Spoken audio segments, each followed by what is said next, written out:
tev gribu pateikt čau, jo man patīk, kā cilvēkam, kurš atrodas sportā, nojaukt visas sienas, lai tev gribu pastāstīt, kas tad notiek tajā pirmajā konsultācijā.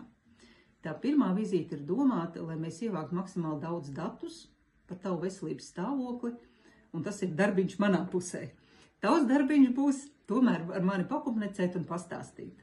Un tas, ko mēs darām pirmajā konsultācijā, mēs diezgan ilgi runājamies.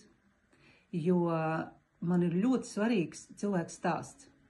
Un parasti, ja cilvēkam ļauj izrunāties, viņš pastāsta ļoti daudz labas lietas par savu veselības stāvokli, par kur varbūt ikdienā viņš nedomā. Tāpēc mēs diezgan ilgi runājamies, un tad mums sākās aktīvās darbības. Mums ir 2 veidi diagnostikas. Vienu rādu šeit uz priekšu ekrānā, bet to tu redzēsi uz vietas. Tā pirmā diagnostika ir, kad mēs skatāmies tīrās ķermeņa struktūras. Tur mēs redzēsim tīro tauku masu, kausu obaltumvielas, kas ir ļoti svarīgi no vielmaiņas viedokļa. Te mēs arī paskatīsimies, kāds ir tavs ķermeņa tipāžs un proti skeleta tipāžs, jo no tā ir atkarīgi arī daudz parametri.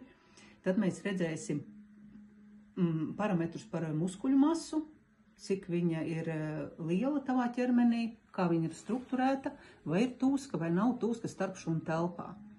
Lūk, tā ir viena diagnostika, un otru, ko mēs vēl paspējam arī izdarīt un izdarām pirmās vizītes laikā, kad mēs skatāmies tīri uzturvielas, vitamīni, minerālvielas, kuri trūkst, netrūkst, kas notiek ar patogēno bakteriālo vidi, jo tie arī ir svarīgi parametri, kas tomēr to cilvēku stāvokli ļoti būtiski ietekmē. Un šai vizītei tev ir jāatvēl 2 stundas laika, jo tas, ko es tikko pateicu, tā arī tiešām tās 2 stundas arī paiet.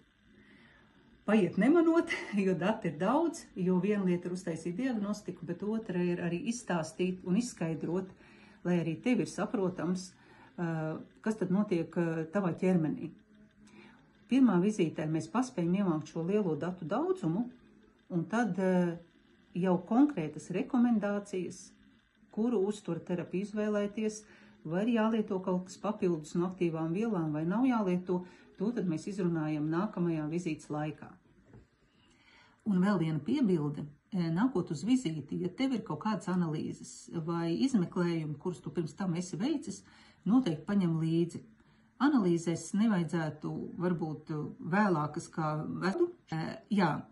Un ja tev arī nav nekādas analīzes, pilnīgi bez stresa, visu, ko vajadzēs, es pateikšu, to, ko mēs redzēsim izējot no diagnostikas datiem, visas analīzes, kuras būs nepieciešams, lai sakārtotu vielmaiņu, visas tiks nozīmētas tā, ka, ja nav analīzītas, arī viss ir kārtībā.